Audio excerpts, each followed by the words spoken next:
실록 전기소설 유창 제46화 공심일시 조선의 스승 유창 유현종 지음 영상제작 유찬종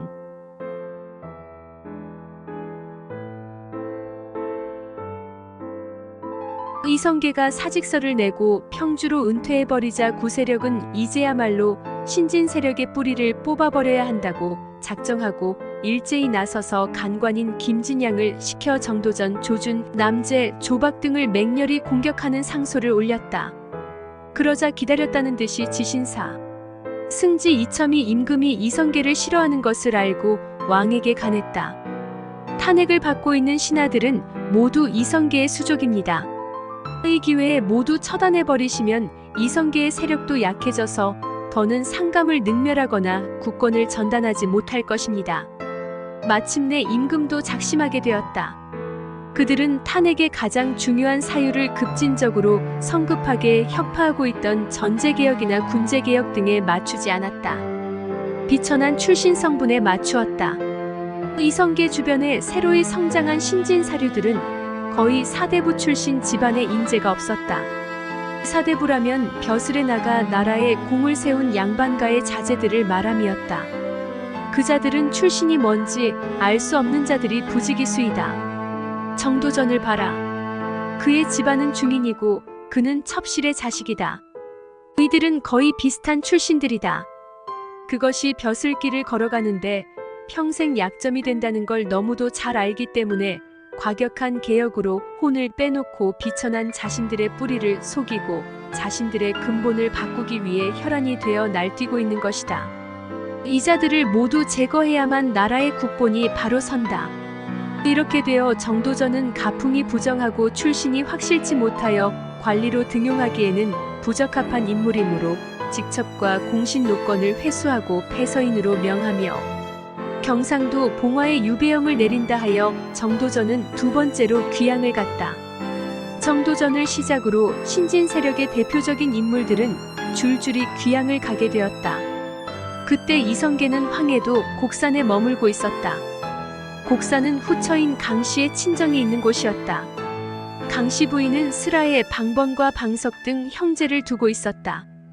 본부인 사벼루 이성계는 우울한 나날을 지내다가 황해도 곡산에 사냥을 나갔다가 우연히 하룻밤 유숙한 집에서 그 집 딸을 보고 반하여 혼인까지 하게 됐는데 새 부인은 미인인데다가 처가가 부자라서 이성계는 많은 도움을 받고 있었다.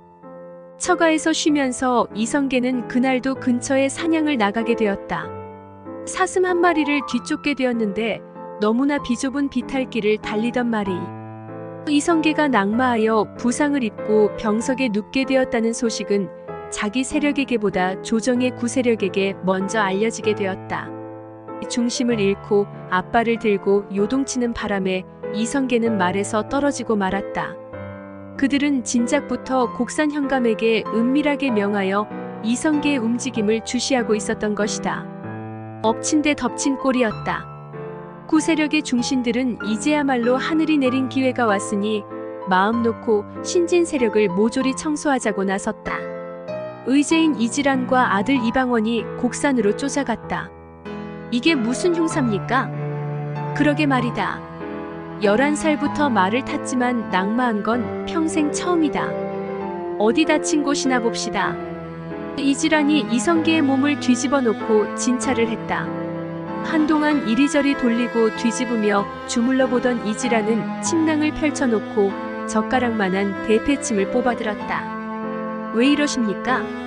선무당이 사람 잡는다는 말 들어보시지 않았습니까? 숙부님 참으십시오.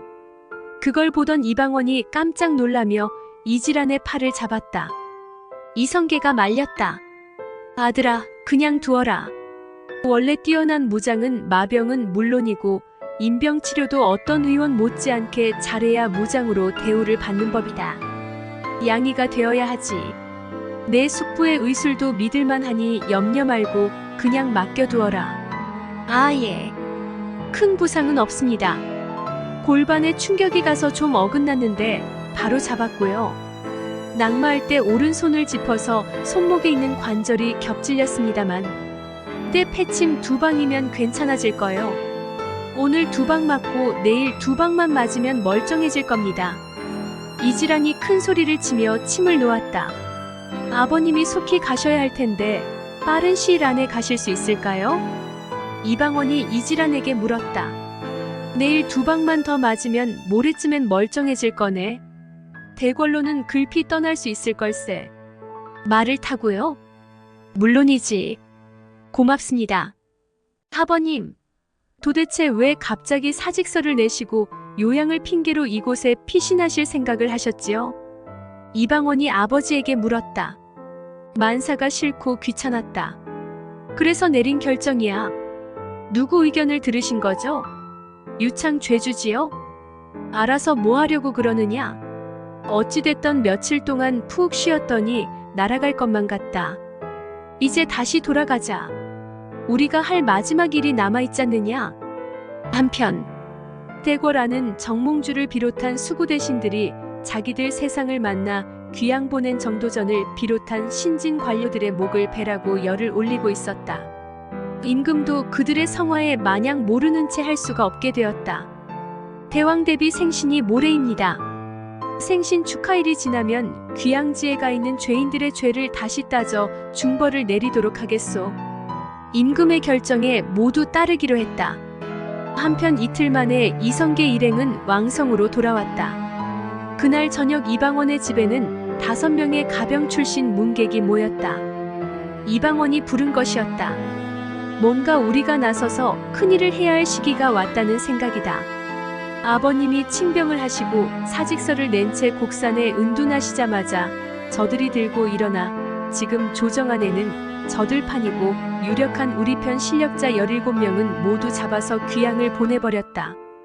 그들은 제2차 탄핵 사단을 일으키려 획책하고 있다. 이걸 막지 못하면 우리는 끝장이다.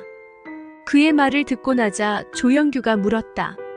지금 구세력의 꼭대기에 앉아 앞장서고 있는 인물은 정몽주라 하는데 맞습니까? 그렇다.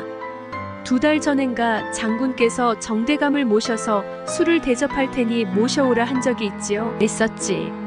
실록 전기소설 유창 제46화 끝.